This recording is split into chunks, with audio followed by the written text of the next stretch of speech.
사무엘상 25장 본문이 길지요. 1절부터 시작해서 13절까지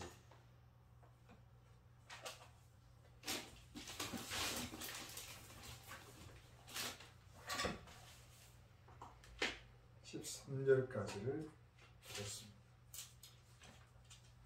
사무엘이 죽음에 온 이스라엘 무리가 모여 그를 두고 슬피 울며 라마 그의 집에서 그를 장사한지라. 다윗이 일어나 바란 광야로 내려가니라. 미온에 한 사람이 있는데 그의 생업이 갈멜에 있고 심이 부하여 양이 3,000마리요 염소가 1,000마리이므로 그가 갈멜에서 그의 양털을 깎고 있었으니 그 사람의 이름은 나발이요 그의 아내의 이름은 아비가일이라. 그 여자는 총명하고 용모가 아름다우나 남자는 완고하고 행실이 악하며 근 갈렙 족속이었더라. 다윗이 나발이 자기 양털을 깎는다 함을 광야에서 들은지라. 다윗이 이에 소년 10명을 보내며 그 소년들에게 이르되 너희는 갈멜로 올라가 나발에게 이르러 내 이름으로 그에게 문안하고 그 부하게 사는 자에게 이르기를 너는 평강하라. 내 집도 평강하라. 내 소유의 모든 것도 평강하라. 내 양털 깎는 자들이 있다 함을 이제 내가 들었노라. 네 목자들이 우리와 함께 있었으나 우리가 그들을 해하지 아니하였고 그들이 갈멜에 있는 동안에 그들의 것을 하나도 잃지 아니하였나니 네 소년들에게 물으면 그들이 너에게 말하리라. 그런즉 내 소년들이 내게 은혜를 얻게 하라. 우리가 좋은 날에 왔은즉 네 손에 있는 대로 네 종들과 네 아들 다윗에게 주기를 원하노라 하더라 하라. 다윗의 소년들이 가서 다윗의 이름으로 이 모든 말을 나발에게 말하기를 마침에 나발이 다윗의 사환들에게 대답하여 이르되 다윗은 누구며 이새의 아들은 누구냐? 요즘에 각기 주인에게서 억지로 떠나는 종이 많도다. 내가 어찌 내 떡과 물과 내 양털 깎는 자를 위하여 잡은 고기를 가져다가 어디서 왔는지도 알지 못하는 자들에게 주겠느냐 한지라.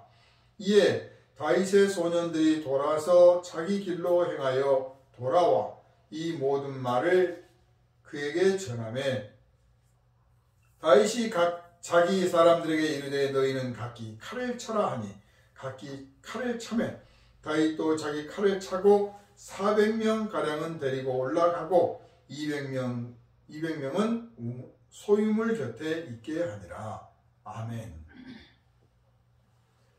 사람이 처지가 이렇게 궁지에 몰리면 대적을 했던 사람들도 말 그대로 안면몰수하기가 쉽습니다. 다윗이 사울을 피하여 달아나고 있다는 사실은 온 이스라엘이 다 알고 있는 거죠. 거기다가 다윗이 한때 사무엘에게 피하여 있었었고 그래서 사무엘과 사이가 좋아서 그 정도 사실 사람들한테는 고려의 대상인 거죠. 하나님의 종 사무엘과 가까운 사람. 그런데 사무엘이 이제 죽고 나니까 그야말로 다윗의 뒷배가 하나도 없는 거예요. 왕에게서 쫓겨났고 사랑해주는 사무엘 선지자도 죽었고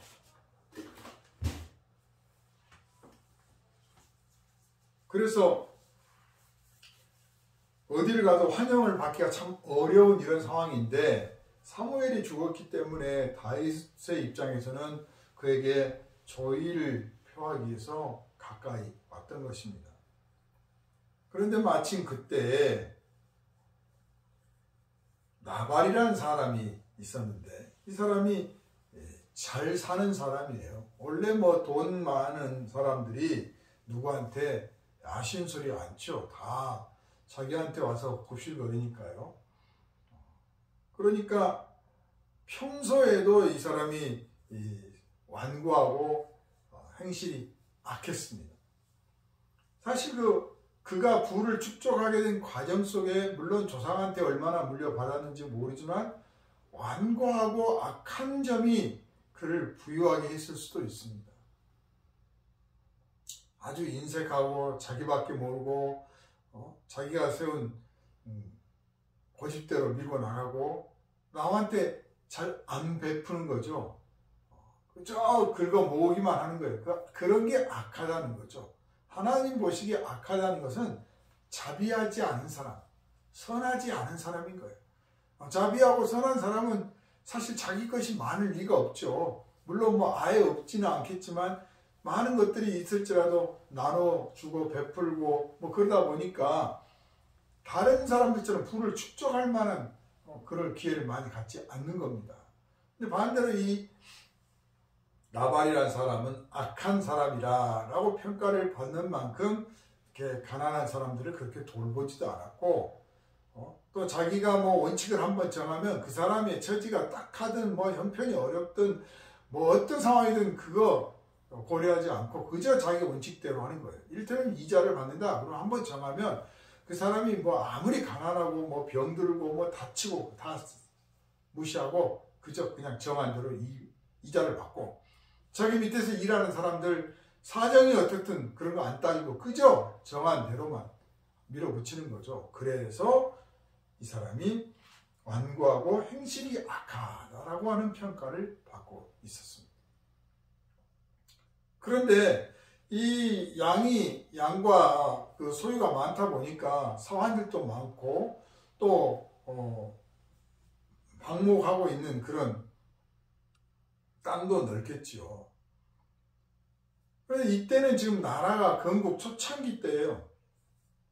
왕권도 제대로 안 서져 있고 또 호시탐탐 이방 족속들이 쳐들어오기 쉬운 때인데 이렇게 양을 많이 기르고 있으면 당연히 노략질하는 사람들이 있게 마련이죠. 도둑도 있고 강도도 있고 그럴 수 있는데 다윗을 따르고 있는 사람들이 한 400명쯤 됐는데 이 사람들이 그 양을 치는 넓은 그 목동 근처에서 있으면서 이를테면 보초를 서준 거죠. 그래서 은혜를 나름 베풀었어요.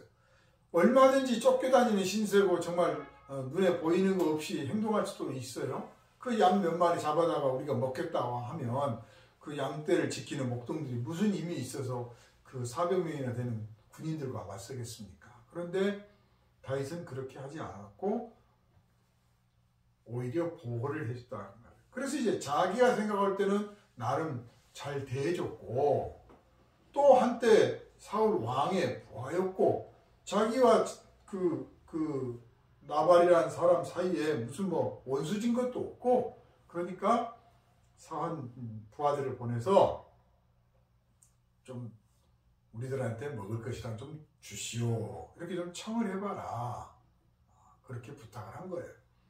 그리고 당연히 누구 집을 방문할 때 샬롬 여호와 샬롬 평강을 빌게 되어 있는데 너는 평강하라 네 집도 평강하라 네 소유의 모든 것도 평강하라 이렇게 말을 먼저 해라 그랬어요. 그러니까 단순한 인사말처럼 보이지만 이 성품이 악하고 고집스러운 나발이 듣기에는 집까짓 게 뭔데 나한테 평강하라 하고 축복의 인사를 하느냐 이거지. 왕의 부하였을 때는 왕이 총애하고 있는 사람으로 이름을 날리고 있을 그때는 다윗이 그 말을 했을 때 고맙습니다. 당신의 이 축복을 받으니 정말 기분이 좋습니다. 당신에게도 하나님의 평화가 임하기를 원합니다. 그랬을 거예요 아마. 그런데 왕에게 버림받고 쫓기는 신세라고 하는 사실을 아니까 지가 뭔데 나한테 축복을 해? 이렇게 생각을 하는 거죠. 사람이 누구를 대접하려고 한다면 그 사람의 처지와 형편을 생각해가면서 해야 되는 겁니다. 또 사람이 상대의 신세가 좀 달라졌다고 하더라도, 처지가 좀 달라졌다고 하더라도 대접하는 그 태도는 변하면 안 되는 겁니다. 그런데 왕의 신임을 잃어버린 사람이다 라고 하는 소문을 듣고 나니까 이 다윗을 대하는 태도가 아주 박져요. 비록 안구하고 악하였다고 할지라도 다윗에게 그러면 안 되는 거죠. 그런데 이제 본색이 드러난 겁니다. 본색이. 그래서 다윗이 축복하라고 하는 대로, 부탁하라고 하는 대로 가서 말했더니 거기다 대고 내가 어찌 내 떡과 물과 내 양털 깎는 자를 위하여 잡은 고기를 가져다가 어디서 왔는지도 알지 못하는 자들에게 주겠느냐 한지라. 어디서 온지도 모르겠다라는 말이 거지란 뜻입니다. 거지. 떠돌이. 그러니까 아주 속된 말로 개무시를 하는 거죠. 그러니 그 다윗의 부하들이 그대로 가서 말을 전할 수밖에 없죠. 참 모욕을 받은 겁니다. 이것은 곧 다윗을 모욕한 거죠. 다윗은 분노해서 이후에 이제 본문을 보면 부하들을 나눠서 절반은 자기들이 가지고 다니는 이 이동 뭐 텐트나 식량 이런 것들을 지키게 하고 절반을 가서 이 나발을 아주 혼내주자 하고 찾아가게 됩니다. 뭐 가면 그냥 양을 치고 살아가는 사람이 무슨 힘이 있겠습니까? 더군다나 다윗은 하나님이 함께하는 사람입니다. 물론 다윗이 이만한 것을 참지 못하고 분노했다는 것에 대해서 어떻게 생각하면 그럴 수도 있지, 그걸 참지 못하고 그러냐라고 평가할 수도 있는데, 그런 부분은 다윗이 아직 성숙해 가는 과정에서 부족한 부분이에요.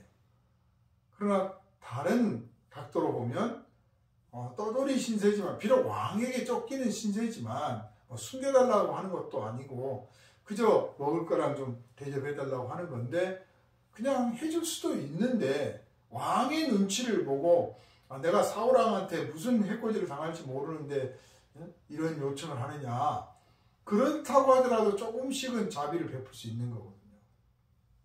근데 그렇게 하지 않았다고 하는 것은 그가 얼마나 악한가 하는 것을 하나님이 지적하시고자 하는 겁니다. 잘 나가고 있는 사람 대접하는 것은 누구라도 할 수 있는 겁니다.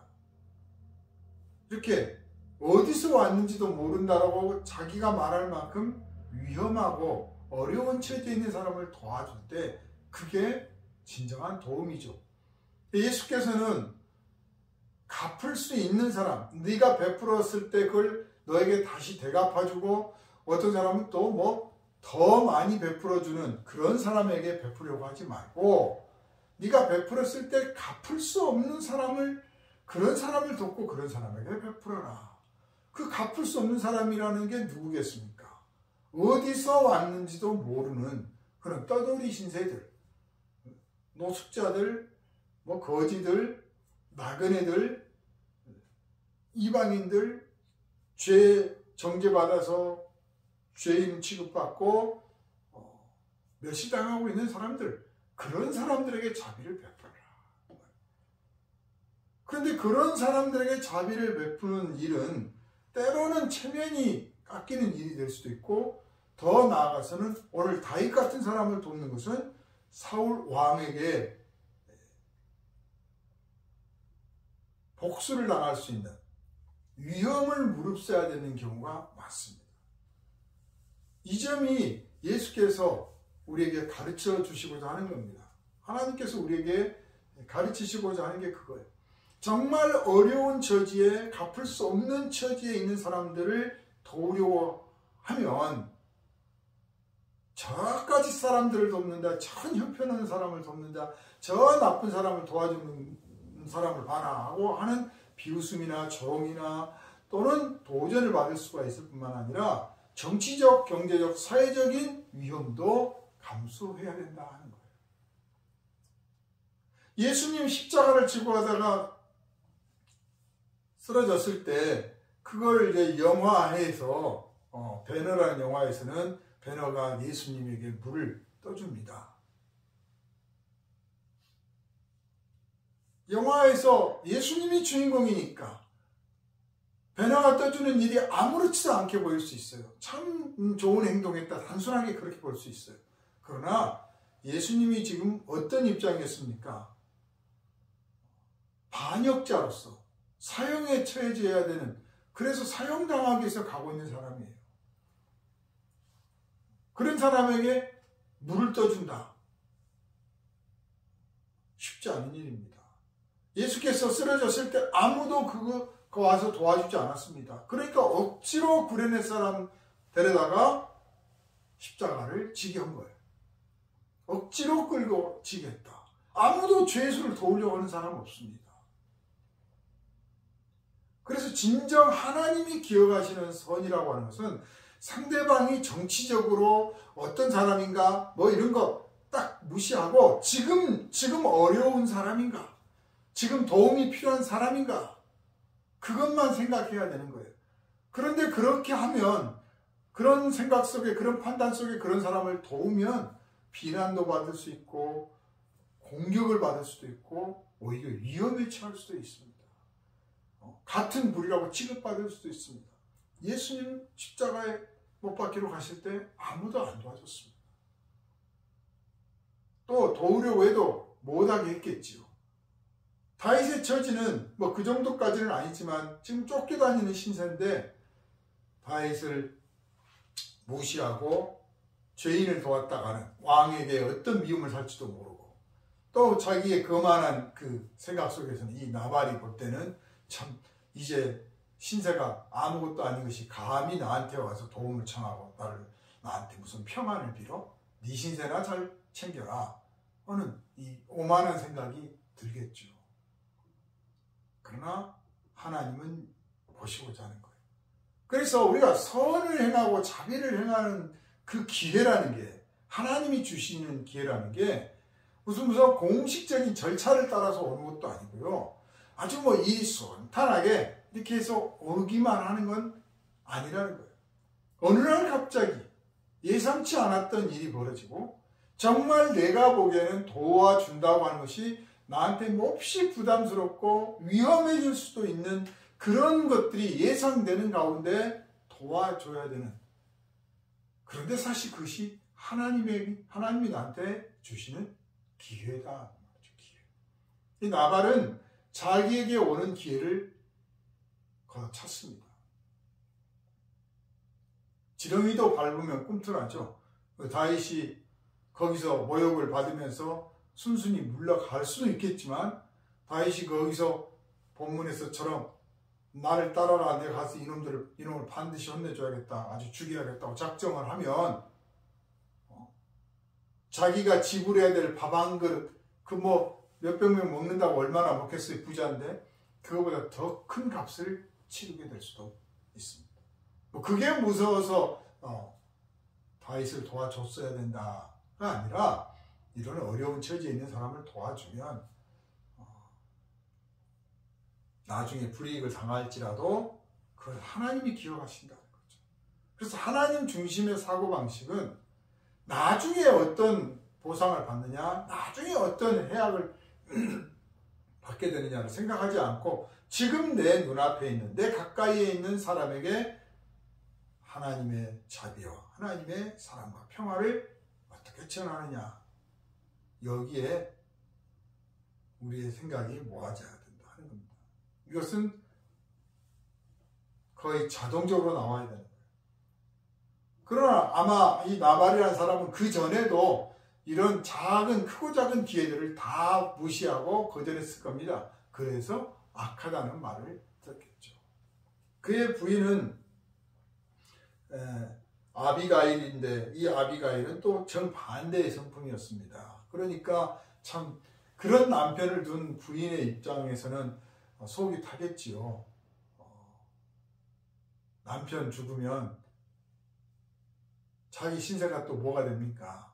그래서 결국은 다윗에게 찾아가서 용서를 청하죠. 이렇게 해서 다윗의 분노가 누그러뜨려지고 다윗이 또 정신을 차립니다. 이게 자연스럽게 중재하는 역할을 했어요. 물론 아비가일이 자기 남편 살려달라고 요청을 했지만 사실은 분노하는 사람 앞에 가서 그 분노를 잠시 좀 멈추시오. 잠시 좀 내려놓으시오. 그 분노를 좀 거두십시오. 라고 말할 수 있는 용기가 또 필요한 거죠. 오늘 본문에서 이미 말씀드린 것처럼 나발은 하나님의 사람이었던 다윗을 무시하고 다윗을 업신여겼습니다. 다윗이 어떤 중요한 인물이었느냐에 포인트가 있는 게 아니고 이런 어려운 처지에 있는 사람, 더군다나 자기들의 양떼를 지켜주고 보호해줬던 그런 사람이 오면 도움을 청하면 뭐 풍족하게는 못하더라도 얼마든지 한 끼 정도 대접할 수 있는 그런 정도의 긍휼과 자비, 아량을 갖지 못한다면 하나님이 주시는 복을 받을 자격이 없다. 반대로 그런 처지에 있는 사람을 돕는다면 하나님이 기억하시고 하늘에 상이 쌓인다라고 하는 점을 같이 나누겠습니다. 기도합니다. 거룩하신 아버지 하나님, 나발의 이 악한 마음과 행동이 다윗의 도움을 거절하는 장면을 보게 됩니다. 참으로 우리가 도움을 줘야 될 사람들은 위기에 처한 사람들이 분명합니다. 그럼에도 불구하고 사실 위기에 처한 사람을 돕는다고 하는 것은 쉬운 일이 아닙니다. 그리고 그런 기회가 항상 있지도 않습니다. 우리는 그런 위기에 처한 사람을 도울 수 있는 마음의 준비, 또 몸의 훈련이 필요합니다. 그리고 주님께서 그런 사람을 도우라 하셨다고 하는 사실을 기억하고 주님을 생각해서 돕는 자가 되게 하여 주시고 그 결과가 어떻게 하든 그것이 나한테 때로 화가 되고 또 때로는 복이 될 수 있지만 그것을 고려하지 않고 주님의 명령에 순종할 수 있는 그런 믿음의 종들이 되게 하여 주옵소서. 우리를 구원하신 예수님 이름으로 간절히 기도하옵나이다. 아멘.